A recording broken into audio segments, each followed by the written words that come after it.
राखी काहे बंधवाए, हम नकली भाई हैं। 21 साल, जी हाँ, पूरे 21 साल बाद राबड़ी देवी के भाई सुभाष यादव का दर्द कैमरे पर छलक पड़ा है।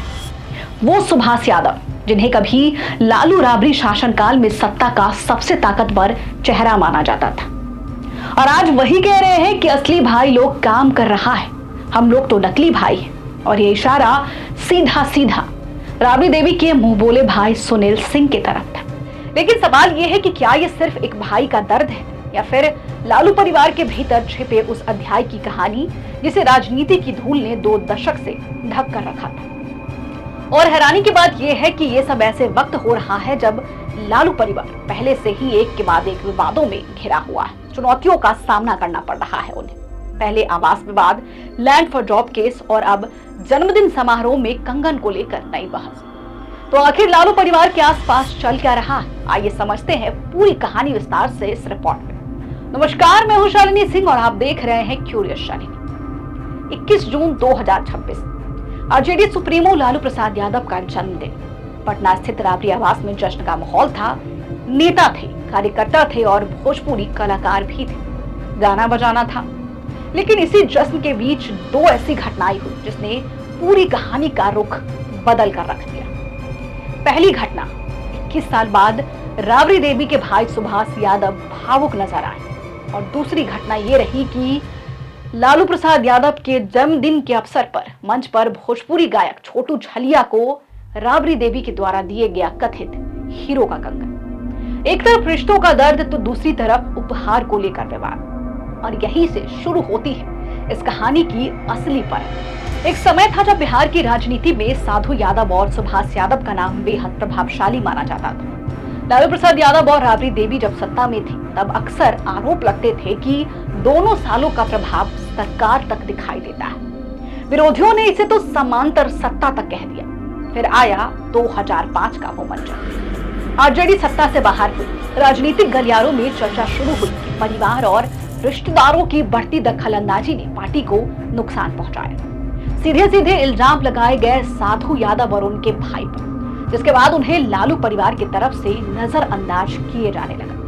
कई बार सुभाष यादव ने फोन भी किए, लेकिन राबड़ी देवी की तरफ से कोई जवाब नहीं मिला। इसके बाद रिश्तों में दूरियां बढ़ने लगी। 2009 में साधु यादव अलग हो गए। 2010 में सुभाष यादव भी अलग रास्ते पर निकल गए, और देखते ही देखते एक ही परिवार के लोग अलग अलग राजनीतिक दिशाओं में बढ़ गए। एक वक्त ऐसा भी आया जब सुभाष यादव लालू परिवार के खिलाफ चुनाव लड़ने का मन बना चुके थे, लेकिन रिश्तों के मोह में वो चुप बैठ गए। दिलचस्प बात यह है कि लालू परिवार की राजनीति में रिश्तों की ये कहानी कोई नई नहीं लगती। परिवार का पुराना चलन रहा है कि गैरों पर भरोसा कर अपनों से ही अक्सर दूरी बनाई जाती है, जिसका ताजा उदाहरण रोहिणी आचार्य है, जिन्हें रमीज और संजय यादव के चलते घर से तेजस्वी यादव ने बेइज्जत कर बेघर किया।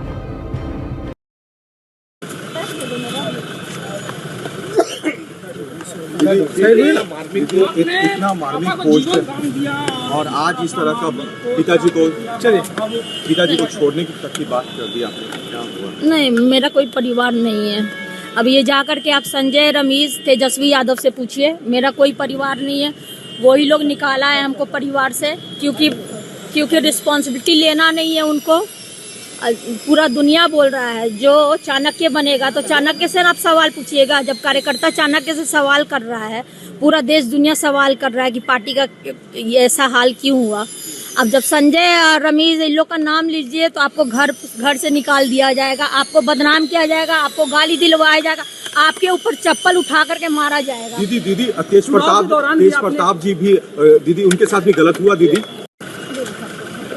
देखिए, अब लालू प्रसाद यादव के जन्मदिन से ठीक पहले सुभाष यादव ने एक इंटरव्यू में ऐसी बातें कही जिसने सबका ध्यान खींच लिया है।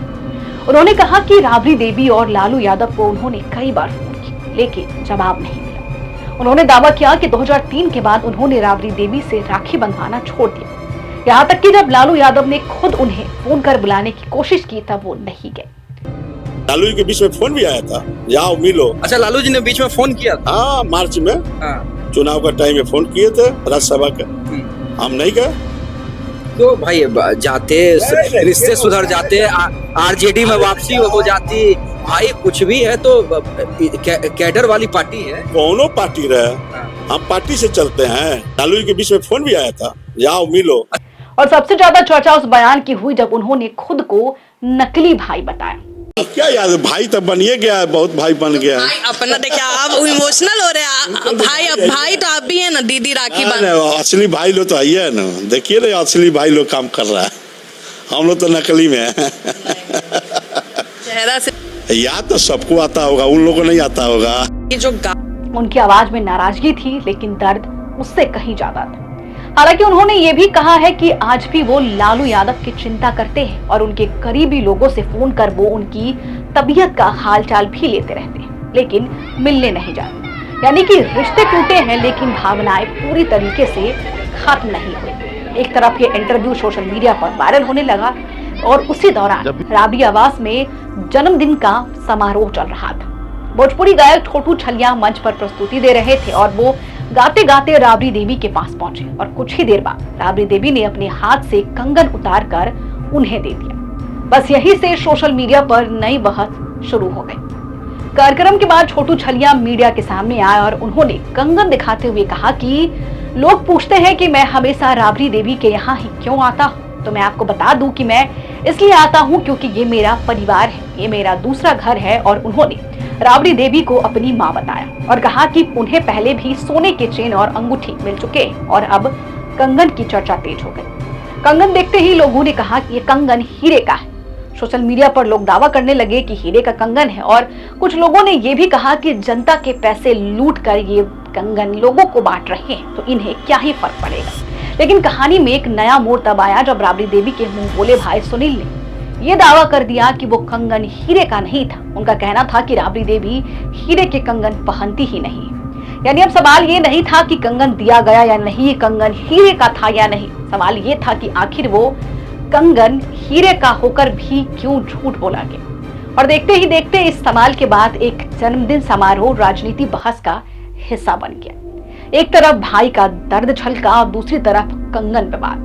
लेकिन दिलचस्प बात यह रही कि ये सारी घटना ऐसे सामने आ रही है जब लालू परिवार पहले से ही कई मोर्चों पर चर्चा में है। सरकारी आवास को लेकर बार बार उन्हें कोर्ट का सामना करना पड़ रहा है। लैंड फॉर जॉब मामले को लेकर भी कानूनी प्रक्रिया चल रही है और अब परिवार के पुराने रिश्तों पर भी खुली चर्चा हो रही है। राजनीति में अक्सर कहा जाता है कि विरोधी जितना हमला बाहर से करते हैं, उससे ज्यादा असर अंदर की दरारों का होता है। सुभाष यादव के बयान ने लोगों को 20 साल पुरानी राजनीति की याद दिला दी। अब वही कंगन विवाद ने सोशल मीडिया को एक नया मुद्दा दे दिया है। हालांकि दोनों घटनाएं अलग अलग हैं, लेकिन समय ऐसा है कि हर छोटी बात भी अब चर्चा बन जाती है।